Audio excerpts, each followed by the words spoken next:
Hello, all my styrene addicts. I hope everybody got their addiction on for the weekend.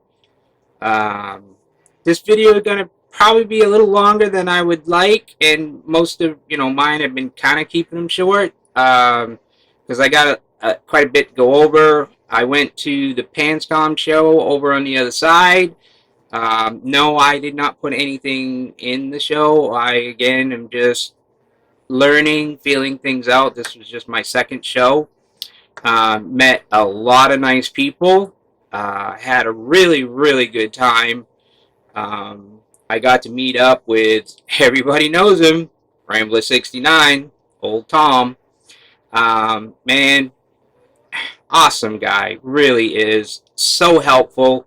I can't wait to see you guys at Acme, all of yous. Again, I'm going to try to run through this a little quickly so I'm not, each of these persons really needs more description than what I'm going to give. It's just so hard to put it all into words and keep it within, a video time. But Mike at Scale Model Outlaw, awesome guy too. He had stuff in the show.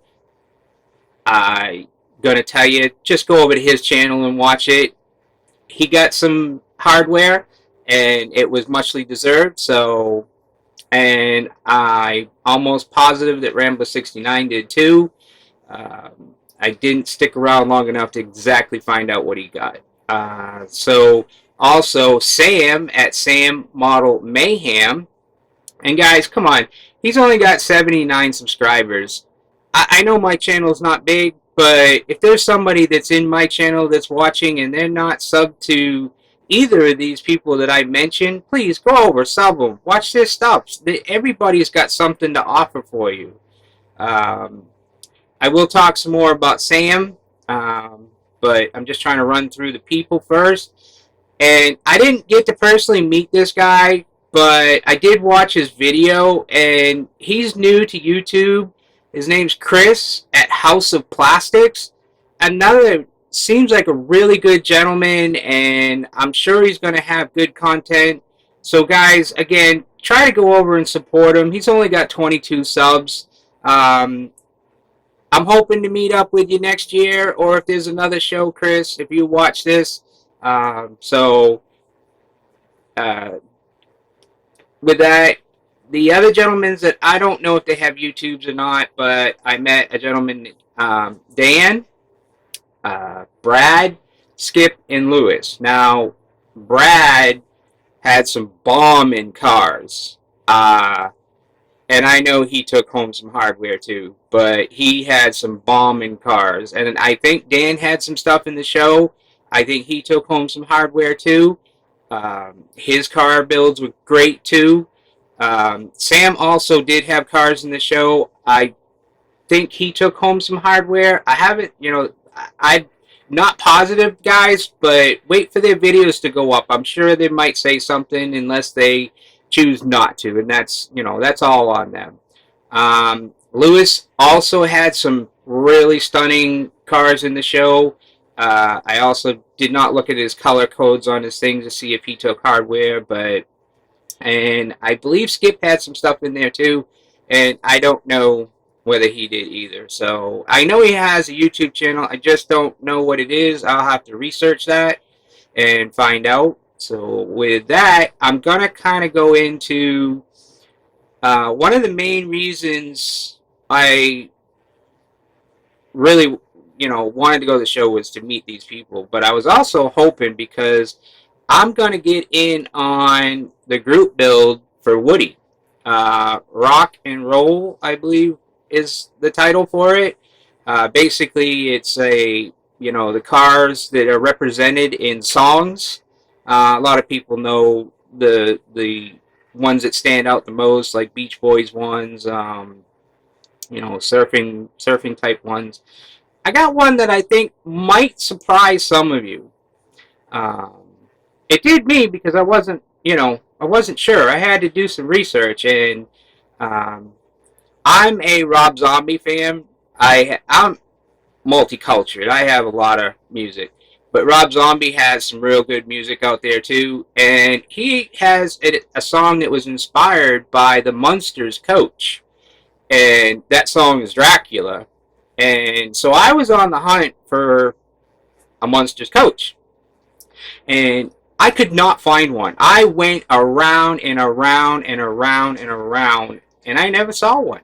So I was like, all right, well, I'm going to probably have to buy one somewhere else. So later on in the day, you know, we had gone, all of us had gone to lunch, and then we came back, and we're all talking, and then I bought some more stuff, and I took it out to my car, and I come back in, and I'm coming back over to the group where the guys were all kind of hanging out, and Tom tells me, he says, oh, Sam's got something you might be interested in. And I was like, what? He's like, he's got the Munsters coach. And he pulls it up out of the bag.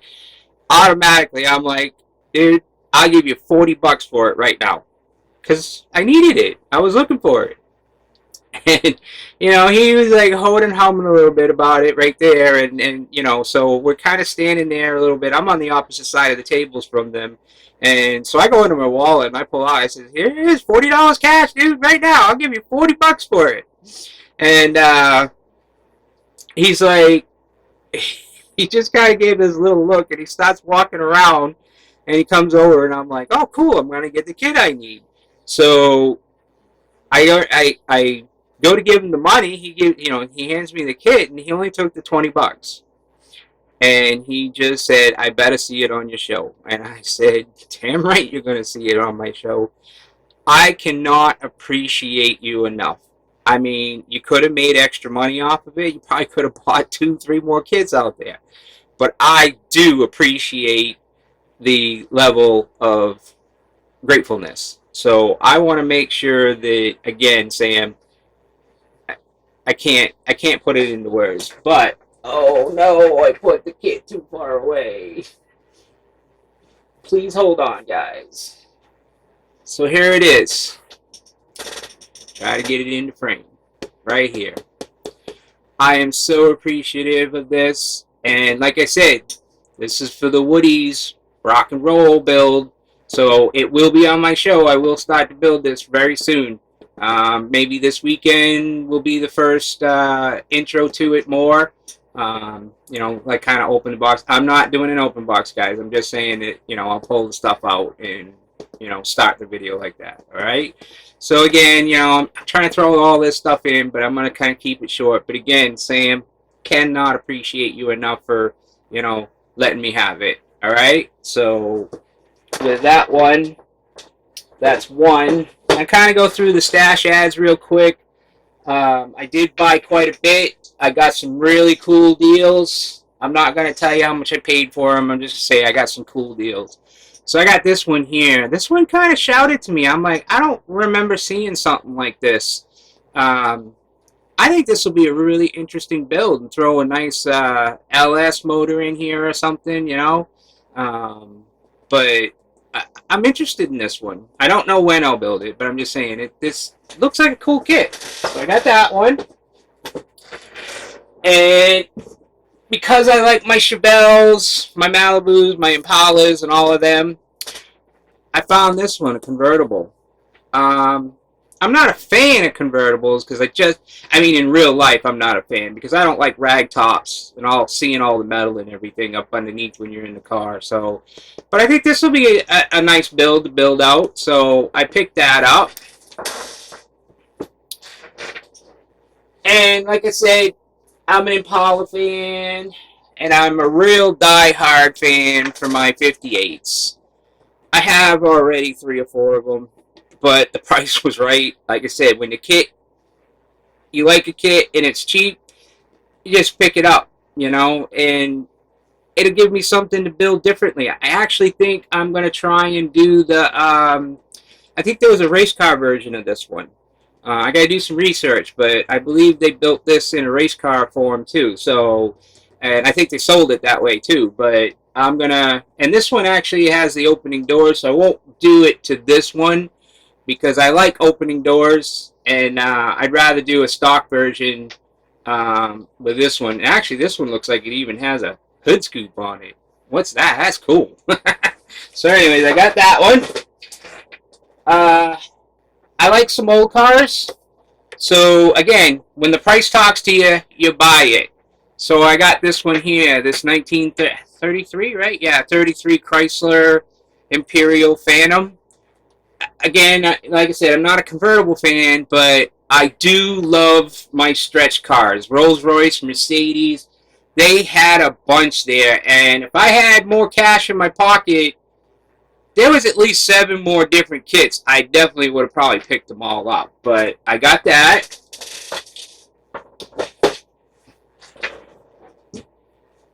And this was a good deal too. And then again, I like my coupes. I don't care what year they are. I mean, all of them have a body style that's really sweet and can do, you know, some killer stuff with. I mean, this is a Plymouth Rocker. I I think it's a 40, yeah, 41. So I got some ideas. I kind of like the flames on it, but I'm not going to do decals. If I do flames, I'm going to do painted. I think I might try and do ghost flames on this one. So that'll be, again, way down the road. This was another killer deal. Price, not only the price, but guys, there's 2 of these in the box. Not just 1 kit, but 2 kits at $10. I will tell you that. $10. That's $5 a kit. So Cadillac, again, another convertible. I think people don't like convertibles either because this seems to be the most out there. I'm also a big fan of motorcycles. Good deal on this one too. So this will be number 4 in my stash now. Pretty soon there'll be one of these coming up in the build video. You know, I don't say soon. Depends on how fast I get some other things done, but maybe this year, maybe next year. But it will come up. Unless there's another group build, because that's a Yamaha. I might hold it out if they do another Yamaha. And this is a little out of my wheelhouse. Again, price was decent. I really didn't buy it to build it. I bought it because I actually wanted to scan a lot of the suspension stuff. I think I could do some killer stuff with other vehicles and be able to, 3D print some more suspension things. So, I mean, it will probably get built, but I think I'm going to use it as a, what do you want to call it? Tooling? Yeah, we'll call it tooling. So, good deal on it. Nice kit. So that's, well, except for, I mean, you guys know all about the paints. I got some MCW paints and some MCW clear enamel. The price was right. I mean, pretty much close to what it cost you to, maybe $1 or $2. Actually, he took $4 off the total. I bought 2 jars of one color and then the hardener and the clear. And I got it all for $20, and originally it should have been 24. So say $4, But see him in person makes it easier for me to pick out the colors than trying to pick them out on the web. I really wish that he had Hobby Nut Models had more chip samples, and you were kind of really seeing the real deal. So, but anyways, I'm not gonna babble on about that. So now I'm going to figure out what. I got a brain fart, guys. What are you going to do, right? Give me a second. All right, guys. I think I got it all in. Again, a big thank you to everybody I met at the show. It was an honor to meet some of you. To me, when you're meeting somebody that's been into the modeling field for a long time, I treat them as a hierarchy, and I want to learn from them because in order for their traditions to be passed down, we need to learn from the best, and then we need to help try to redo it ourselves and also teach the generation below us. So I'm really looking forward. I will be going to Acme, and I am really looking forward to go and see these guys again and talk shop. Um, and anybody else that's going to Acme that might be watching this video, look out for me. I would love to shake your hand because every content creator that I watch, and I watch a lot, guys, you're all awesome. You all are. Everybody has a technique and a niche, and I see some awesome builds out there. So, with that, guys, I think I'm going to call this a done, and I will see you on the next one.